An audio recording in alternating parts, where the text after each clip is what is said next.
सदन के अंदर जब माननीय सदस्य की रिक्वेस्ट आएगी जब तो बोलने देंगे। नो नो, किसको बोलना? No.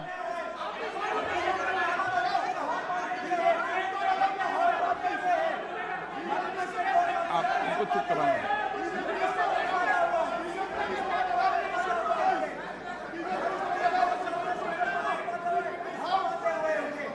Please please please please please please माननीय सदस्यगण,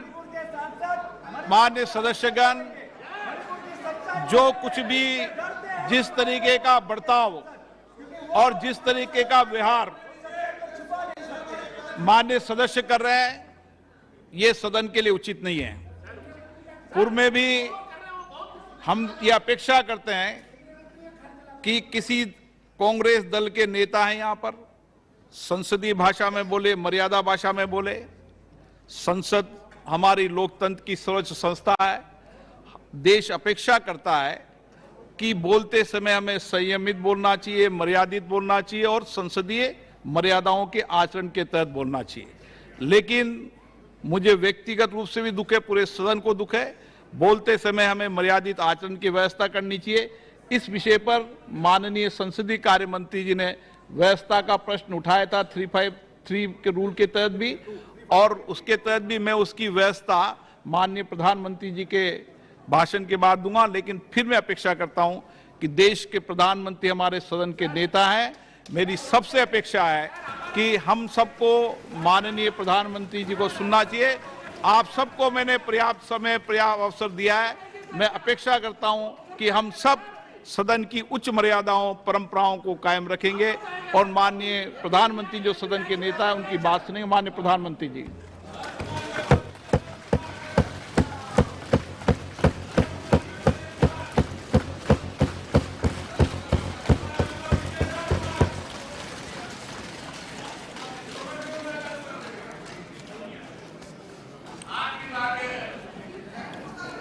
आदरणीय अध्यक्ष जी,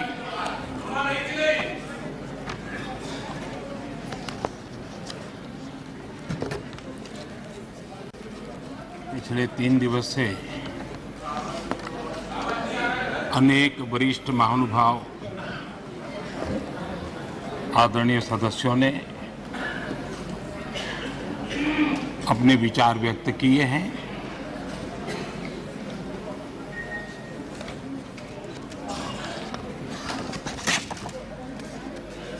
करीब सभी के विचार मुझ तक विस्तार से पहुंचे भी हैं। मैंने स्वयं भी कुछ भाषण सुने भी हैं। आदरणीय अध्यक्ष जी, देश की जनता ने हमारी सरकार के प्रति बार बार जो विश्वास जताया है, मैं आज देश के कोटि कोटि नागरिकों का आभार व्यक्त करने के लिए उपस्थित हुआ हूं।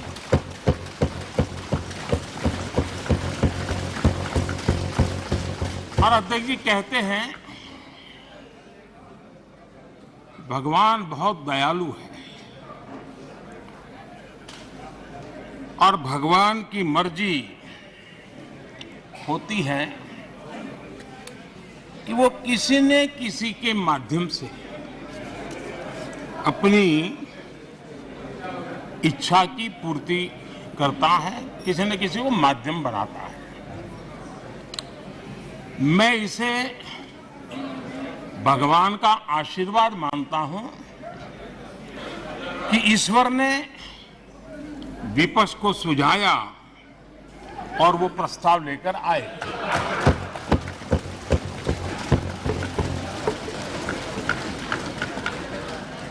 दो 2018 में भी ये ईश्वर का ही आदेश था जब विपक्ष के मेरे साथी अविश्वास प्रस्ताव लेकर के आए थे। उस समय भी मैंने कहा था कि अविश्वास प्रस्ताव हमारी सरकार का फ्लोर टेस्ट नहीं है, मैंने उस दिन कहा था, बल्कि ये उन्हीं का फ्लोर टेस्ट है, ये मैंने उस दिन भी कहा। और हुआ भी वही। जब मतदान हुआ तो विपक्ष के पास जितने वोट थे उतने वोट भी वो जमा नहीं कर पाए थे।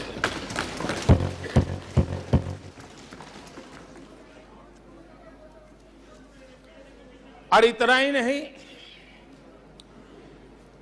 जब हम सब जनता के पास गए तो जनता ने भी पूरी ताकत के साथ इनके लिए नो कॉन्फिडेंस घोषित कर दिया। और चुनाव में एनडीए को भी ज्यादा सीटें मिली और भाजपा को भी ज्यादा सीटें मिली। यानी एक तरह से विपक्ष का अविश्वास प्रस्ताव हमारे लिए शुभ होता है।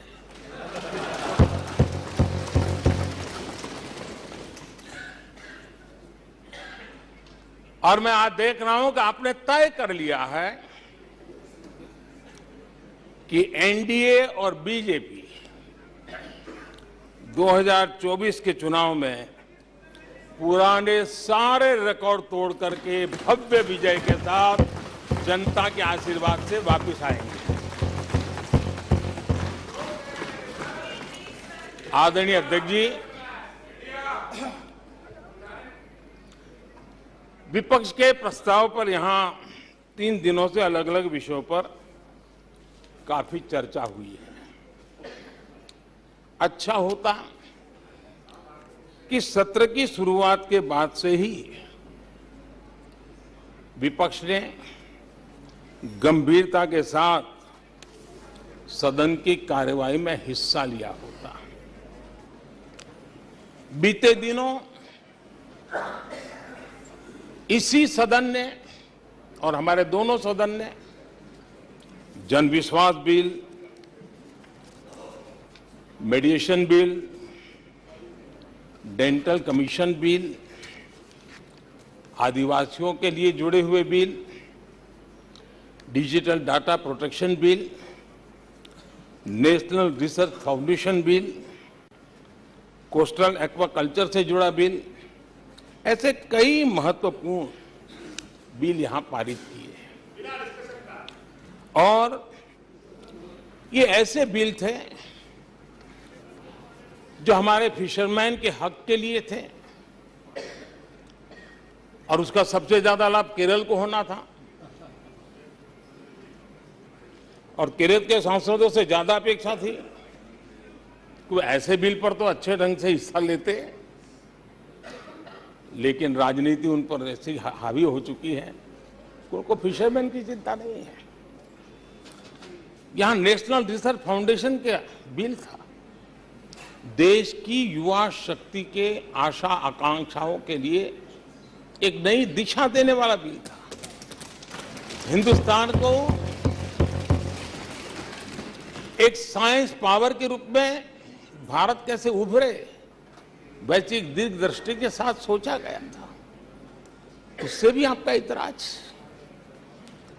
डिजिटल डाटा प्रोटेक्शन बिल, ये बिल अपने आप में देश के युवाओं के जज्बे में जिस बात आज प्रमुखता से है उससे जुड़ा हुआ था।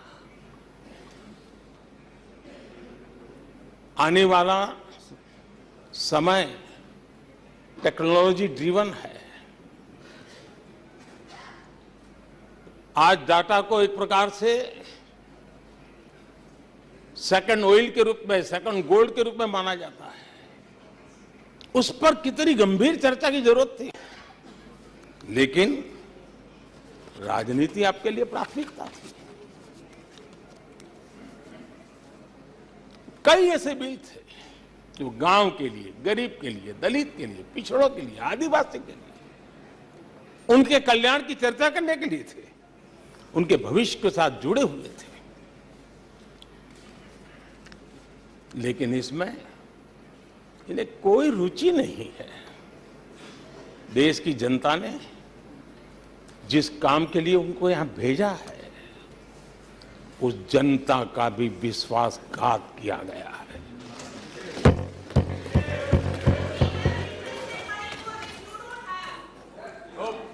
विपक्ष के कुछ दलों के लिए उनके आचरण से, उनके व्यवहार से उन्होंने सिद्ध कर दिया है कि देश से ज्यादा उनके लिए दल है, देश से बड़ा दल है, देश से पहले प्राथमिकता दल है। मैं समझता हूं आपको गरीब के भूख की चिंता नहीं है, सत्ता की भूख, यही आपके दिमाग पे सवार है। आपको देश के युवाओं के भविष्य की परवाह नहीं है, आपको अपने राजनीतिक भविष्य की चिंता है। और माननीय अध्यक्ष जी, आप झूठे एक दिन सदन चलने भी दिया, किस काम के लिए?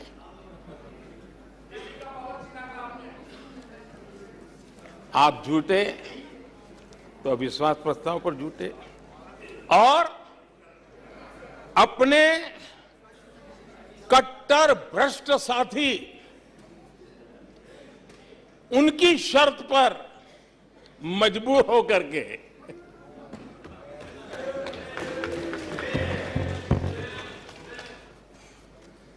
और इस अविश्वास पर प्रस्ताव पर भी आपने कैसी चर्चा की? और तो मैं तो देख रहा हूं सोशल मीडिया में आपके दरबारी भी बहुत दुखी है। यह हाल है आपका। और अध्यक्ष जी देखिए, मजा इस डिबेट का कि फील्डिंग विपक्ष ने ऑर्गेनाइज की, लेकिन चौके छक्के यहीं से लगे।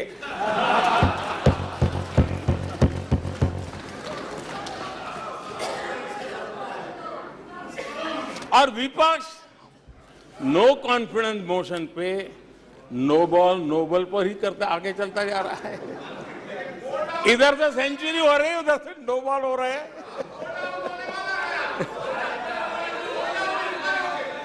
अध्यक्ष जी, मैं हमारे विपक्ष के साथियों से यही कहूंगा कि आप तैयारी करके क्यों नहीं आते जी? थोड़ी मेहनत कीजिए।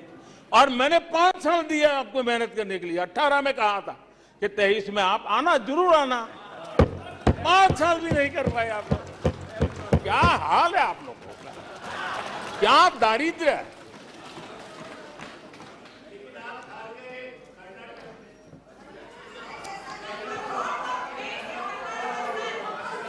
आदरणीय अध्यक्ष जी,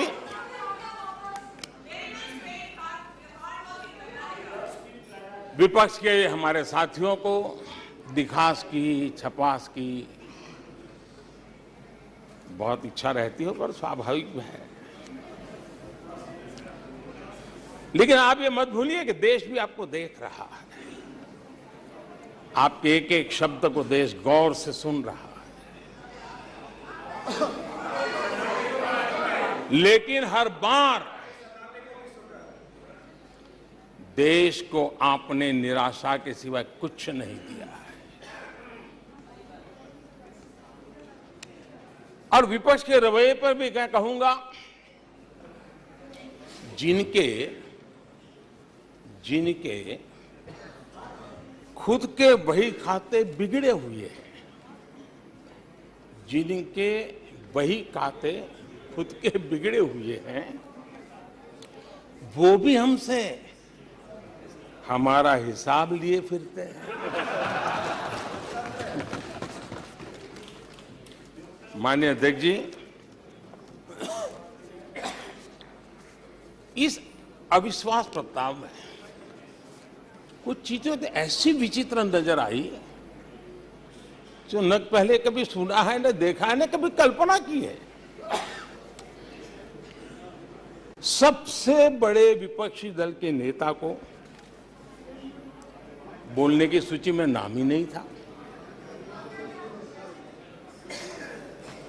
और पिछले उदाहरण देखिए आप, 1999 में वाजपेयी सरकार के खिलाफ अविश्वास प्रस्ताव आया। शरद पवार साहब उस समय नेतृत्व कर रहे थे, उन्होंने डिबेट का नेतृत्व किया। 2003 में अटल जी की सरकार थी, सोनिया जी विपक्ष की नेता थी, उन्होंने लीड ली, उन्होंने विस्तार से अविश्वास प्रस्ताव रखा। 2018 में खड़गे जी थे विपक्ष के नेता, उन्होंने प्रोमिनेंटली विषय को आगे बढ़ाया। लेकिन इस बार अधीर बाबू को क्या हाल हो गया, उनकी पार्टी ने उन्हें बोलने का मौका नहीं दिया।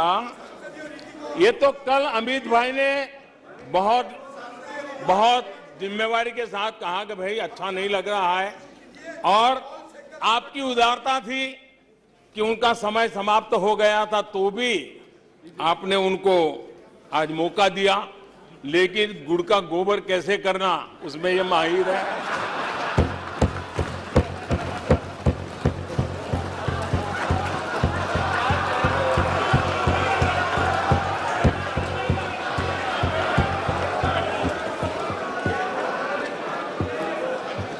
मैं नहीं जानता हूं कि आखिर आपकी मजबूरी क्या है, क्यों अधीर बाबू को दरकिनारे कर दिया गया। पता नहीं कलकत्ता से कोई फोन आया हो।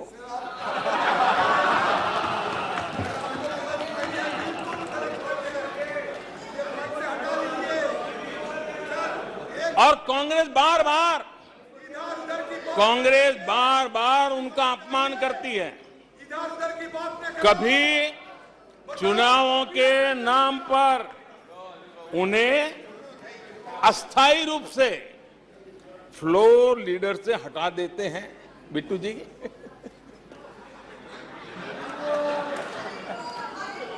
हम अधीर बाबू के प्रति अपनी पूरी संवेदना व्यक्त करते हैं।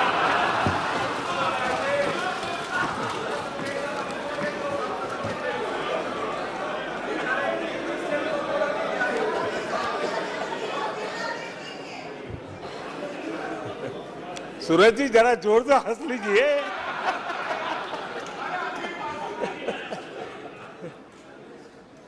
आदरणीय अध्यक्ष जी, किसी भी देश के जीवन में, इतिहास में एक समय ऐसा आता है जब वो पुरानी बंदिशों को तोड़ करके एक नई ऊर्जा के साथ, नए उमंग के साथ, नए सपनों के साथ, नए संकल्प के साथ आगे बढ़ने के लिए कदम उठा लेता है।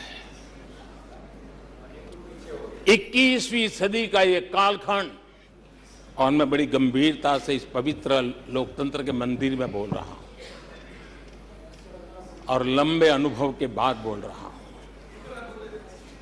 कि ये कालखंड, सदी का ये वो कालखंड है जो भारत के लिए हर सपने सिद्ध करने का अवसर हमारे चरण पर। और हम सब ऐसे टाइम पीरियड में हैं, चाहे हम हैं, चाहे आप हैं, देश के कोटि कोटि जन है, ये टाइम पीरियड बहुत अहम है, बड़ा महत्वपूर्ण है बदलते हुए विश्व में।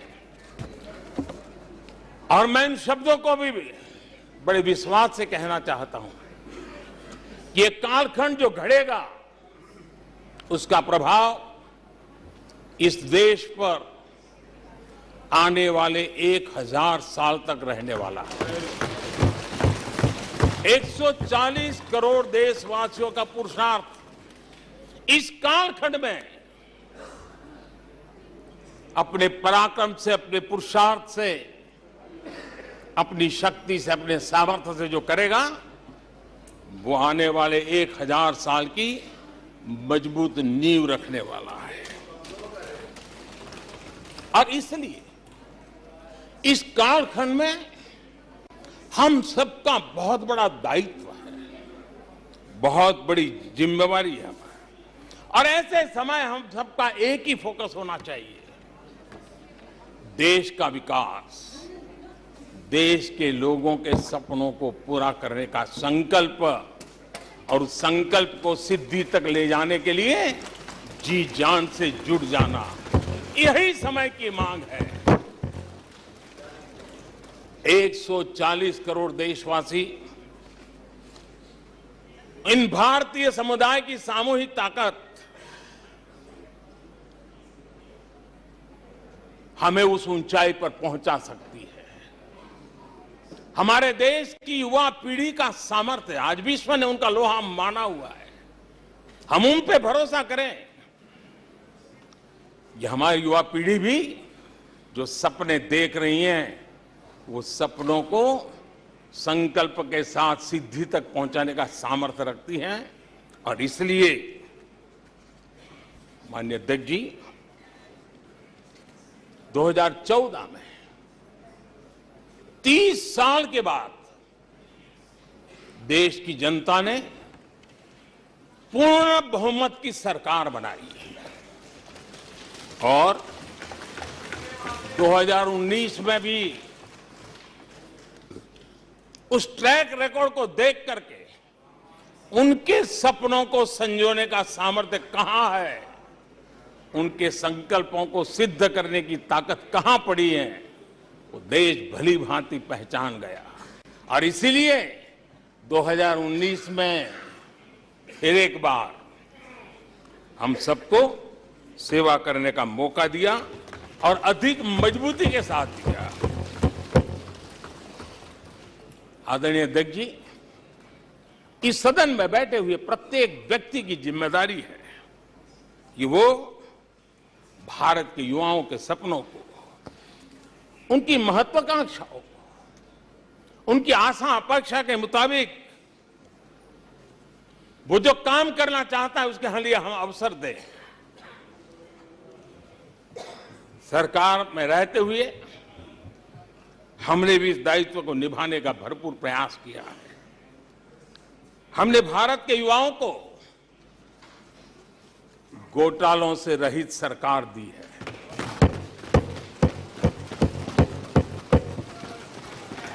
हमने भारत के युवाओं को, आज के हमारे प्रोफेशनल्स को खुले आसमान में उड़ने के लिए हौसला दिया है, अवसर दिया है।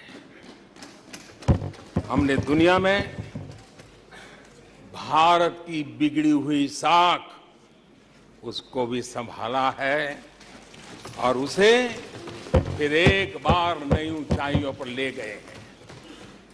अभी भी कुछ लोग कोशिश कर रहे हैं कि दुनिया में हमारी साख को दाग लग जाए, लेकिन दुनिया अब देश को जान चुकी है। दुनिया के भविष्य में भारत किस प्रकार से योगदान दे सकता है, ये विश्व का विश्वास बढ़ता चला जा रहा है। और इस दौरान हमारे विपक्ष के साथियों ने क्या किया, जब इतनी सानुकूल वातावरण, चारों तरफ संभावनाएं ही संभावनाएं, इन्होंने अविश्वास के प्रस्ताव की आड़ में जनता के आत्मविश्वास को तोड़ने की विफल कोशिश की है। आज भारत के युवा रिकॉर्ड संख्या में नए स्टार्टअप लेकर के दुनिया को चकित कर रहे हैं। आज भारत में रिकॉर्ड विदेशी निवेश आ रहा है। आज भारत का एक्सपोर्ट नई बुलंदी को छू रहा है। आज भारत की कोई भी अच्छी बात ये सुन नहीं सकते। यही उनकी अवस्था है। आज गरीब के दिल में अपने सपने पूरा करने का भरोसा पैदा हुआ है। आज देश में गरीबी तेजी से घट रही है। नीति आयोग के रिपोर्ट के अनुसार पिछले 5 साल में 13.5 करोड़ लोग गरीबी से बाहर आए हैं। आदरणीय अध्यक्ष जी, आईएमएफ अपने एक वर्किंग पेपर में लिखता है कि भारत ने अति गरीबी को करीब करीब खत्म कर दिया है। आईएमएफ ने भारत के डीबीटी के और दूसरे हमारे सोशल वेलफेयर स्कीम के लिए आईएमएफ ने इसे कहा है, ये लॉजिस्टिकल मार्वल है। आदरणीय अध्यक्ष जी, डब्ल्यूएचओ ने कहा है, आदरणीय अध्यक्ष जी, वर्ल्ड हेल्थ ऑर्गेनाइजेशन ने कहा है कि जल जीवन मिशन के जरिए भारत में 4 लाख लोगों की जान बच रही है। ये 4 लाख कौन है? मेरे गरीब, पीड़ित, शोषित, वंचित परिवारों के मेरे स्वजन है। हमारे परिवार के निचले तबके में जिंदगी गुजारने के लिए जो मजबूर हुए, उनके जन हैं। ऐसे 4 लाख लोगों की जान बचने की बात डब्ल्यूएचओ कह रहा है। माननीय अध्यक्ष जी, डब्ल्यूएचओ स्वच्छ भारत अभियान का एनालिसिस करके के कहता है कि स्वच्छ भारत अभियान से 3 लाख लोगों को मरने से बचाया गया है। आदरणीय अध्यक्ष जी, भारत स्वच्छ होता है, 3 लाख लोगों की जिंदगी बचती है। 3 लाख है कौन? वही झुग्गी झोपड़ी में जिंदगी जीने के लिए जो मजबूर है, जिनके लिए अनेक कठिनाइयों से गुजारा करना पड़ता है। मेरे गरीब परिवार के लोग, शहरों की बस्तियों में गुजारा करने वाले लोग, गांव में जीने वाले लोग हैं और वंचित तबके के लोग हैं जिनकी जान बची है। यूनिसेफ ने क्या कहा है? यूनिसेफ ने कहा है कि स्वच्छ भारत अभियान के कारण हर साल गरीबों के 50,000 रुपये बच रहे हैं। ये लेकिन भारत की इन उपलब्धियों से कांग्रेस समेत विपक्ष के कुछ लोग दलों को अविश्वास है। जो सच्चाई दुनिया दूर से देख रही है, ये लोग यहां रहते हैं दिखती नहीं है।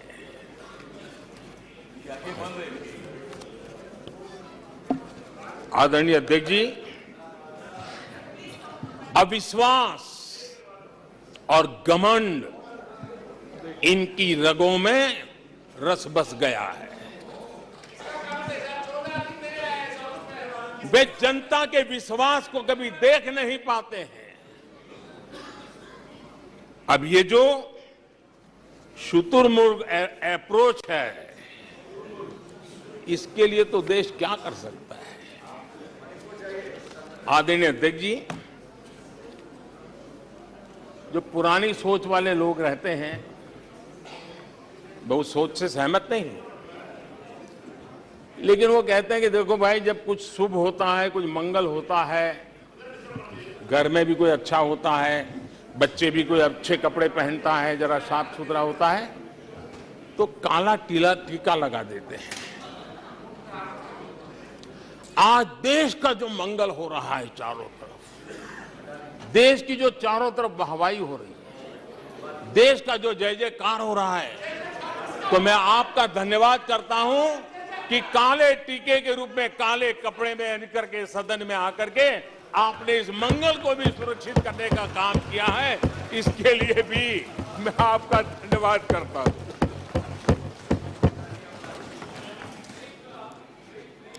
आदरणीय अध्यक्ष जी,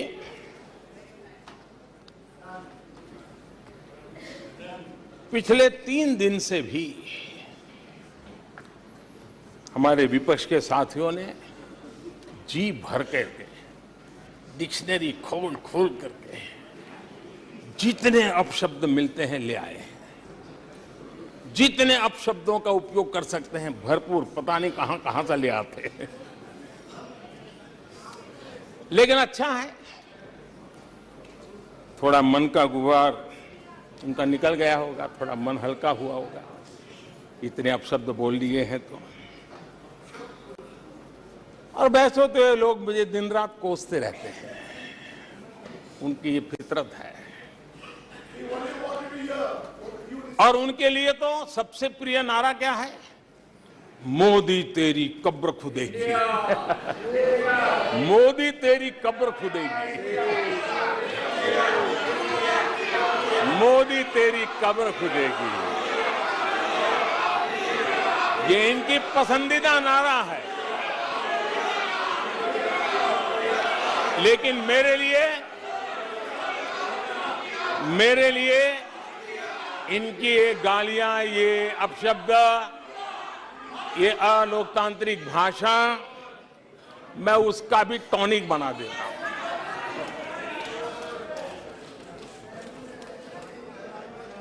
और ये ऐसा क्यों करते हैं और ये क्यों होता है? आज मैं सदन में कुछ सीक्रेट बताना चाहता हूं। मेरा पक्का विश्वास हो गया है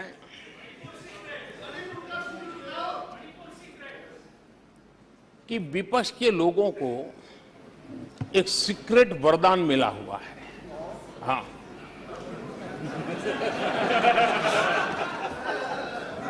सीक्रेट वरदान मिला हुआ है।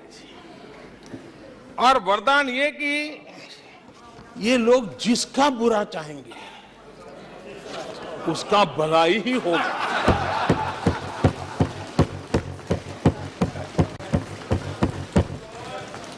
एक उदाहरण तो आप देखिए, मौजूद है। 20 साल हो गए, क्या कुछ नहीं हुआ, क्या कुछ नहीं किया गया, लेकिन भलाई होता गया। तो आपको बड़ा सीक्रेट वरदान है जी। और मैं 3 उदाहरण से ये सीक्रेट वरदान को सिद्ध कर सकता हूं जी।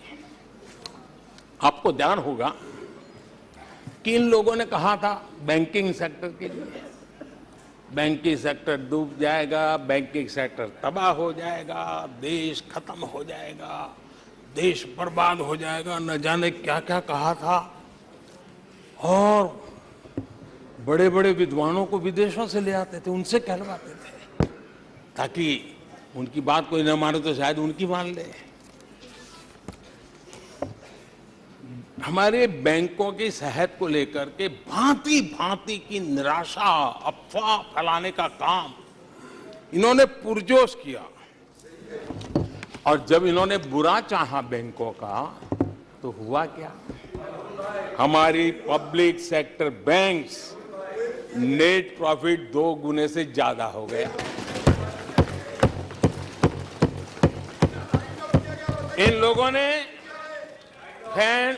फोन बैंकिंग घोटाले की बात, इसके कारण देश को एनपीए के गंभीर संकट में डुबो दिया था।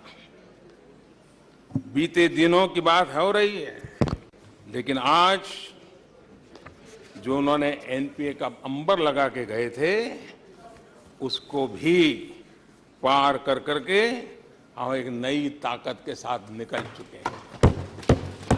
और आज सुबह निर्मला जी ने विस्तार से बताया है कि कितना प्रॉफिट हुआ है। दूसरा उदाहरण, हमारे डिफेंस के हेलीकॉप्टर बनाने वाली सरकारी कंपनी HAL, ये HAL को लेकर के कितनी भली बुरी बातें इन्होंने करी थी। क्या कुछ नहीं कहा गया था HAL के लिए? और इसका दुनिया पे बहुत नुकसान करने वाली भाषा का प्रयोग किया गया था। और HAL तबाह हो गया है, HAL खत्म हो गया है, भारत की डिफेंस इंडस्ट्री खत्म हो चुकी है। ऐसा न जाने क्या क्या कहा गया था HAL के लिए। इतना ही नहीं, जैसे आजकल खेतों में जाकर के वीडियो शूट होता है, मालूम है ना? हाँ, खेतों में जाकर के वीडियो शूट होता है हाँ। वैसा ही उस समय HAL फैक्ट्री के दरवाजे पर मजदूरों की सभा करके वीडियो शूट करवाया गया था और वहां के कामगारों को भड़काया गया था। अब तुम्हारा कोई भविष्य नहीं है, तुम्हारे बच्चे मरेंगे, भूखे मरेंगे, HAL डूब रहा है। देश की इतनी महत्वपूर्ण इंस्टीट्यूट को इतना बुरा चाहा, इतना बुरा चाहा, इतना बुरा कहा कि वो सीक्रेट आज HAL सफलता की नई बुलंदियों को छू रहा है। HAL ने अपना highest ever highest revenue register किया है। इनके जी भर करके गंभीर आरोप के बावजूद भी वहां के कामदारों को, वहां के कर्मचारियों को उकसाने की भरपूर कोशिश के बावजूद भी आज HAL देश की आन बान शान बन के उठ रहा है। आदरणीय अध्यक्ष जी, जिसका बुरा चाहते हैं वो कैसे आगे बढ़ता है, मैं तीसरा उदाहरण देता हूं। आप जानते हैं LIC के लिए क्या क्या कहा गया था? LIC बर्बाद हो गई, गरीबों के पैसे डूब रहे हैं, गरीब कहां जाएगा, बेचारे ने बड़ी मेहनत से LIC में पैसा डाला है। क्या कहें, जितनी उनकी कल्पना शक्ति थी, जितने उनके दरबारियों ने कागज पकड़ा दिए थे, सारे बोल लेते थे, वो सारे बोल लेते थे। लेकिन आज LIC लगातार मजबूत हो रही है।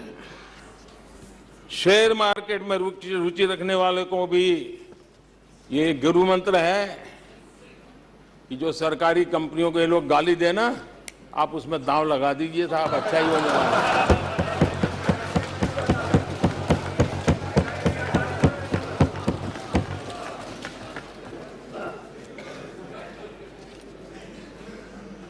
आदरणीय अध्यक्ष जी, ये लोग देश की जिन संस्थाओं की मृत्यु की घोषणा करते हैं, उन संस्थाओं का भाग्य चमक जाता है।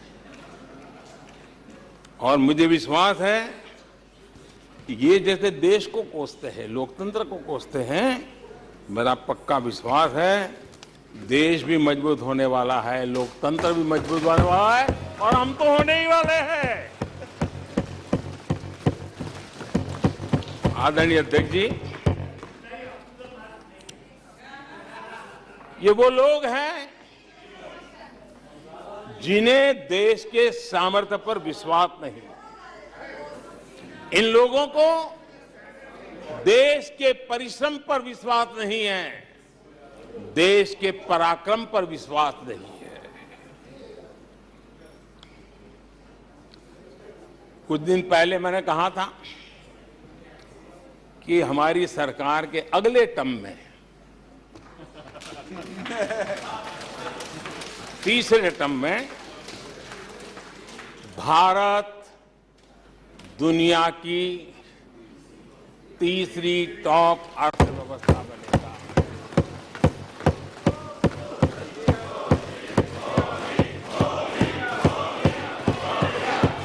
आदरणीय अध्यक्ष जी, आदरणीय अध्यक्ष जी, अब देश के भविष्य पर थोड़ा सा भी भरोसा होता जब हम ये क्लेम करते हैं कि हम आने वाले 5 साल में नए तीसरे टर्म में हम देश की इकोनॉमी को तीसरे पर लाएंगे, तो एक जिम्मेवार विपक्ष क्या करता? वो सवाल पूछता, अच्छा भाई बताओ, निर्मला जी बताओ कैसे करने वाले हो, अच्छा मोदी जी बताओ कैसे करने वाले हो, आपका रोड मैप बताओ। ऐसा करते। अब ये भी मुझे सिखाना पड़ रहा है। लेकिन या वो कुछ सुझाव दे सकते थे, या फिर कहते हम चुनाव में जनता के बीच जाकर के बताएंगे कि ये तीसरे की बात करते हैं, हम तो 1 नंबर पे लेके आएंगे और ऐसे लेके कुछ तो करते यार।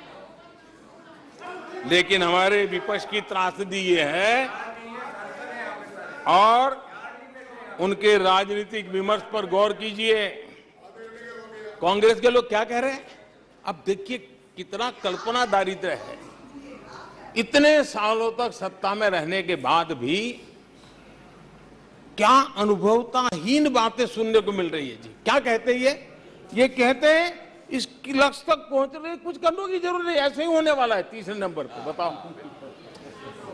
मुझे लगता है कि इसी सोच के कारण वो सोते रहे इतने सालों तक, तो अपने आप होने वाला है। वो कहते हैं बिना कुछ किए तीसरे पहुंच जाएंगे, और कांग्रेस की माने अगर सब कुछ अपने आप ही हो जाने वाला है, इसका मतलब है कांग्रेस के पास न नीति है, न नियत है, न विजन है, न वैश्विक अर्थव्यवस्था की समझ है, और न ही भारत के अर्थ जगत के ताकत का पता है। और इसलिए सोए सब हो जाएगा, यही एक आदरणीय अध्यक्ष जी, यह वजह है कि कांग्रेस के शासन में भारत गरीबी और गरीबी को बढ़ाता गया। 1991 में देश कंगाल होने की स्थिति में था। कांग्रेस के शासनकाल में अर्थव्यवस्था दुनिया के क्रम में 10, 11, 12 इसके बीच में झोले खाती थी, झूलती रही थी। लेकिन 2014 के बाद भारत ने टॉप 5 में अपनी जगह बना ली।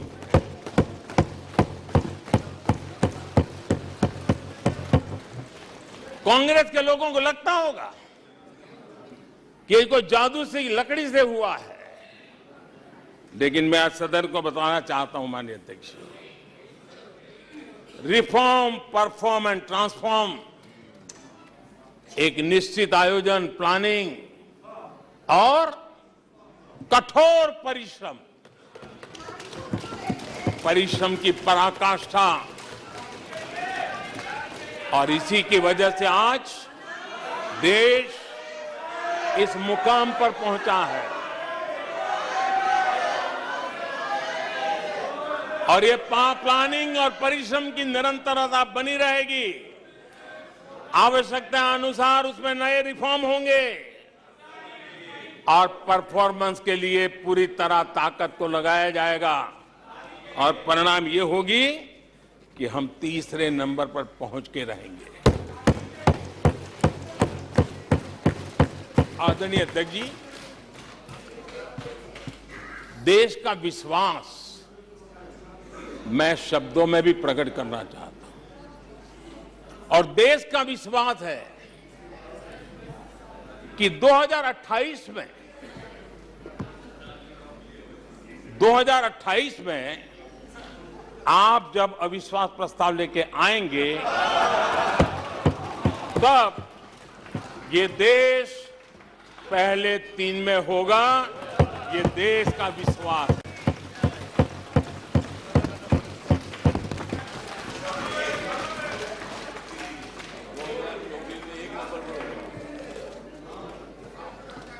आदरणीय अध्यक्ष जी, हमारे विपक्ष के मित्रों के फितरत में ही अविश्वास भरा पड़ा है। हमने लाल किले से स्वच्छ भारत अभियान का आह्वान किया, लेकिन उन्होंने हमेशा अविश्वास जताया। कैसे हो सकता है? गांधी जी भी आके गए, करके कह के गए, क्या हुआ? अब स्वच्छता कैसे हो सकती है? अविश्वास से भरी हुई इनकी सोच है। हमने मां बेटी को खुले में शौच से मुक्त करने के लिए, उस मजबूरी से मुक्त होने के लिए शौचालय जैसी जरूरत पे जोर दिया। और तब ये कहना, क्या लाल किले से ऐसे विषय बोले जाते हैं क्या? क्या ये देश की प्राथमिकता होती है क्या? हमने जब जनधन खाते खोलने की बात की, तब भी यही बात निराशा की। क्या होता है जनधन खाता? उनके हाथ में पैसे कहां है? उनका जेब में क्या पड़ा है? क्या लेके आएंगे? क्या करेंगे? हमने योग की बात की, हमने आयुर्वेद की बात की, हमने उसको बढ़ावा देने की बात की, तो उसका भी मखौल उड़ाया गया। हमने स्टार्टअप इंडिया की चर्चा की, तो उन्होंने उसके लिए भी निराशा फैलाई। स्टार्टअप तो कुछ हो ही नहीं सकता है। हमने डिजिटल इंडिया की बात कही, तो बड़े बड़े विद्वान लोगों ने क्या भाषण किए। हिंदुस्तान के लोग तो अनपढ़ है, हिंदुस्तान के मोबाइल चलाना भी नहीं आता है, हिंदुस्तान के लोग कहां से डिजिटल करेंगे। आज डिजिटल इंडिया देश आगे है। हमने मेक इन इंडिया की बात कही, जहां गए वहां मेक इन इंडिया का मजाक उड़ाया, जहां गए वहां मेक इन इंडिया का मजाक उड़ाया। आदरणीय अध्यक्ष जी,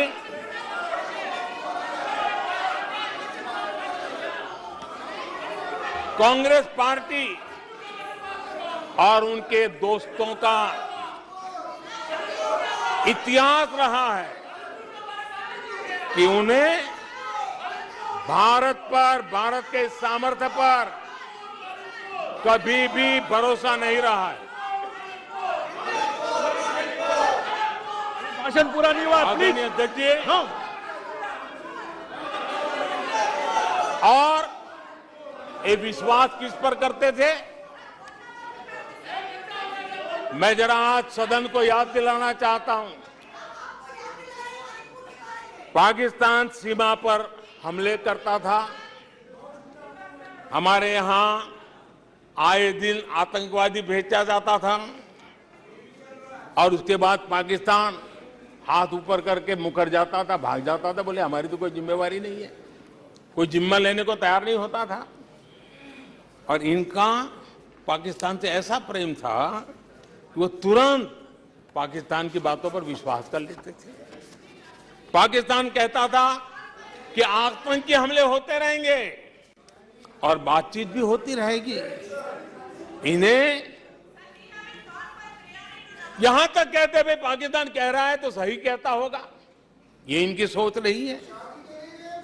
कश्मीर आतंकवाद की आग में दिन रात सुलग रहा था, जलता था, लेकिन कांग्रेस सरकार का काम कश्मीर के आम नागरिकों पर विश्वास नहीं था। वे विश्वास करते थे हुर्रियत पर, वे विश्वास करते थे अलगवादियों के पर, वे विश्वास उन लोगों पर करते थे जो पाकिस्तान का झंडा लेकर के चलते थे। भारत ने आतंकवाद पर सर्जिकल स्ट्राइक किया, भारत ने एयर स्ट्राइक किया। इनको भारत की सेना पर भरोसा नहीं था, उनको दुश्मन के दावों पर भरोसा था। ये इनकी प्रवृत्ति थी। अध्यक्ष महोदय, आज दुनिया में कोई भी भारत के लिए अपशब्द बोलता है तो इन्हें उस पर तुरंत विश्वास हो जाता है, तुरंत उसको कैच कर लेते हैं। ऐसा मैग्नेटिक पावर है कि भारत खिलाफ हर चीजें वो तुरंत पकड़ लेते हैं। जैसे कोई विदेशी एजेंसी कहती है कि भूखमरी का सामना कर रहा कई देश भारत से बेहतर है, ऐसा झूठी बात आएगी तो भी पकड़ लेते और हिंदुस्तान में प्रचार करना शुरू कर देते, प्रेस कॉन्फ्रेंस कर देते हैं। भारत को बदनाम करने में क्या मजा आता है। दुनिया में कोई भी ऐसी बेतुकी बातों को मिट्टी के ढेले जैसी जिसकी कीमत ना हो, ऐसी बातों को तवज्जो देना ये कांग्रेस की फितरत रही है और तुरंत उसका भारत में एम्पलीफाई करना, प्रचार करना पूरी कोशिश में लग जाती है। कोरोना में की महामारी आई, भारत के वैज्ञानिकों ने मेड इन इंडिया वैक्सीन बनाया।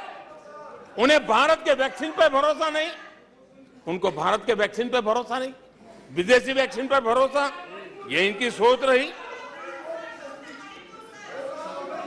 आदरणीय अध्यक्ष जी,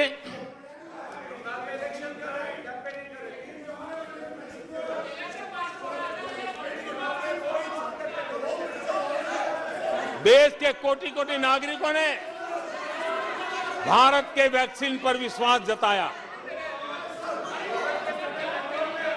इनको भारत के सामर्थ्य पर विश्वास नहीं है, इनको भारत के लोगों पर विश्वास नहीं है।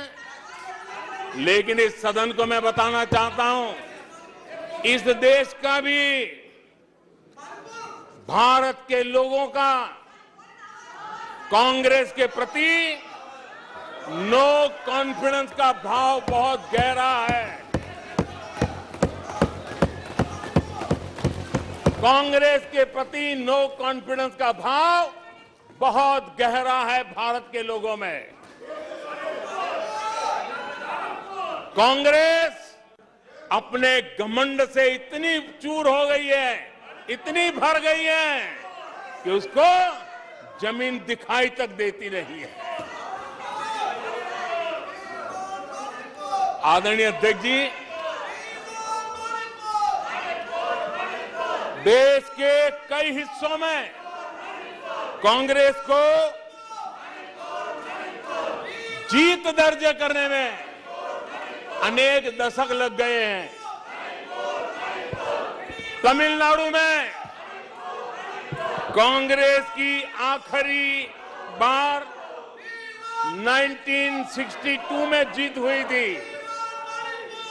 61 वर्षों से तमिलनाडु के लोग कह रहे हैं कांग्रेस नो कॉन्फिडेंस।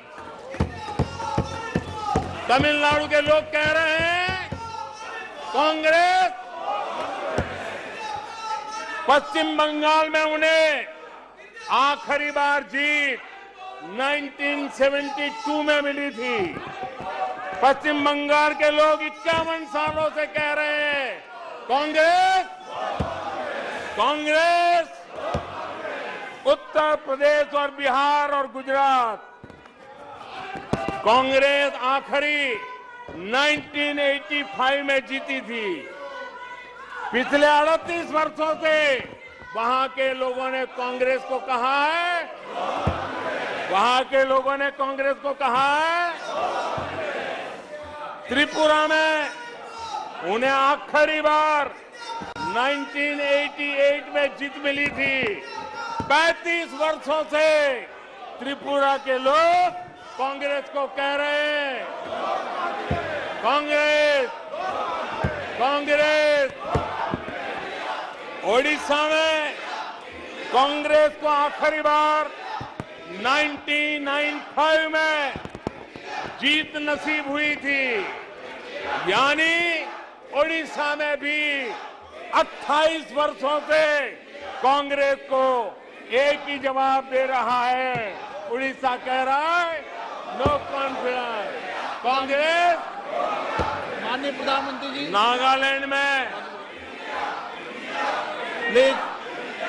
सभा की अनुमति हो तो सभा की कार्रवाई इस विषय की समाप्ति तक बढ़ाई जाती है। माननीय सदस्यगण, मैंने पहले भी आग्रह किया था कि नारेबाजी नहीं करेंगे और आप सबने सहमति दी थी। नारेबाजी नहीं करेंगे, न इधर से करेंगे न उधर से करेंगे, नहीं करेंगे दोनों तरफ से नारेबाजी। नो, इधर से भी नहीं करेंगे उधर से भी नारेबाजी। प्लीज, आपने खुद ने व्यवस्था दी थी, नारेबाजी नहीं करेंगे सदन में, नहीं करने किधर से भी नहीं करेंगे। माननीय प्रधानमंत्री जी,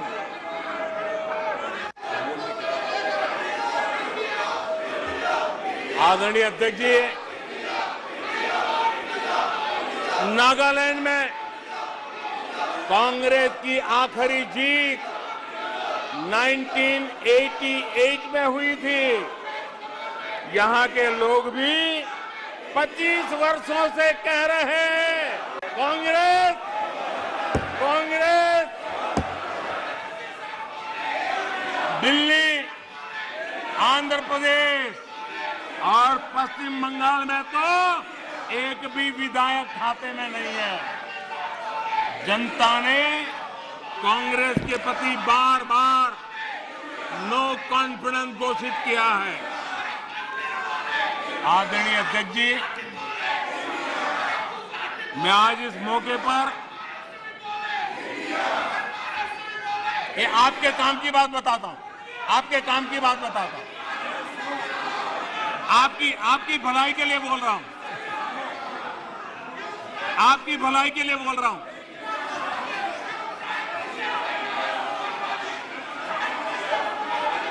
आप थक जाएंगे, आप लोग थक जाएंगे। मैं आपकी भलाई की बात बताता हूं। मैं आज इस मौके पर हमारे विपक्ष के साथियों के प्रति अपनी संवेदना भी व्यक्त करना चाहता हूं। कुछ ही दिन पहले बेंगलुरु में आपने मिलजुल कर करीब करीब 1.5-2 दशक पुराने यूपीए का क्रियाकर्म किया है, उसका अंतिम संस्कार किया है। लोकतांत्रिक व्यवहार के मुताबिक मुझे तभी आपको सहानुभूति जरूर व्यक्त करनी चाहिए थी, संवेदना व्यक्त करनी चाहिए थी, लेकिन देरी में मेरा कसूर नहीं है, देरी में मेरा कसूर नहीं है, क्योंकि आप खुद ही एक और यूपीए का क्रियाकर्म कर रहे थे और दूसरी ओर जश्न भी मना रहे थे। और जश्न भी किस बात का? खंडहर पर नया प्लास्टर लगाने का। आप जश्न मना रहे थे खंडहर पर नया प्लास्टर लगाने का। आप जश्न मना रहे थे फेल मशीन पर नया पेंट लगाने का। दशकों पुरानी खटारा गाड़ी को इलेक्ट्रिक व्हीकल दिखाने के लिए आपने इतना बड़ा मजमा लगाया था। और मजेदार ये कि मजमा खत्म होने से पहले ही उसका क्रेडिट लेने के लिए आप में सिर फुटबॉल शुरू हो गई। मैं हैरान था कि ये गठबंधन लेकर आप जनता के बीच जाएंगे।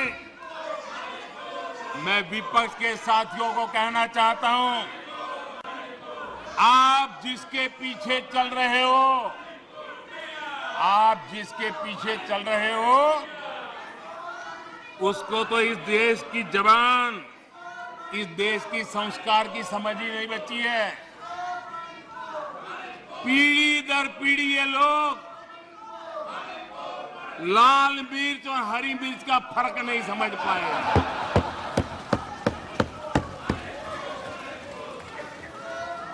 लेकिन आप में से कई साथियों को मैं जानता हूं। आप सब तो भारतीय मानस को जानने वाले लोग, आप लोग भारत के मिजाज को पहचानने वाले लोग हैं। वेश बदलकर धोखा देने की कोशिश करने वालों की हकीकत सामने आ ही जाती है। जिन्हें सिर्फ नाम का सहारा है, जिन्हें सिर्फ नाम का सहारा है, उन्हीं के लिए कहा गया है, दूर युद्ध से भागते, दूर युद्ध से भागते, नाम रखा रणधीर। दूर युद्ध से भागते, नाम रखा रणधीर। भाग्य चंद की आज तक, भाग्य चंद की आज तक सोई है तकदीर। भाग्य चंद की आज तक सोई है तकदीर। आदरणीय अध्यक्ष जी, इनकी मुसीबत ऐसी है कि खुद को जिंदा रखने के लिए, खुद को जिंदा रखने के लिए इनको एनडीए का ही सहारा लेना पड़ा है। खुद को जिंदा रखने के लिए इन्हें एनडीए का ही सहारा लेना पड़ा है। लेकिन आदत के मुताबिक घमंड का जो आई है ना, आई वो उनको छोड़ता नहीं है, और इसलिए एनडीए में 2 आई पिरो दिए, 2 घमंड के आई पिरो दिए। पहला आई 26 दलों का घमंड, और दूसरा आई एक परिवार का घमंड। एनडीए भी चुरा लिया कुछ बचने के लिए, और इंडिया के भी टुकड़े कर दिए। I dot, N dot, D dot, I dot. आदरणीय अध्यक्ष जी,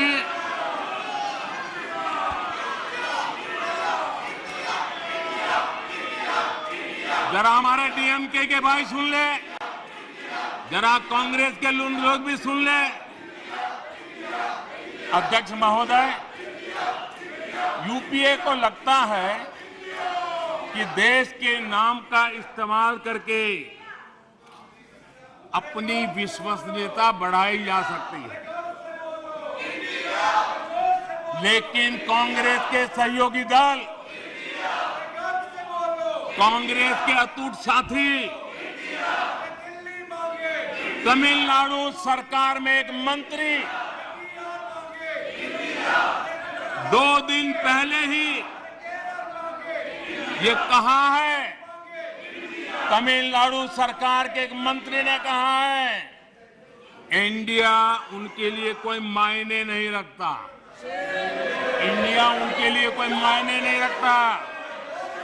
उनके मुताबिक तमिलनाडु तो भारत में है ही नहीं।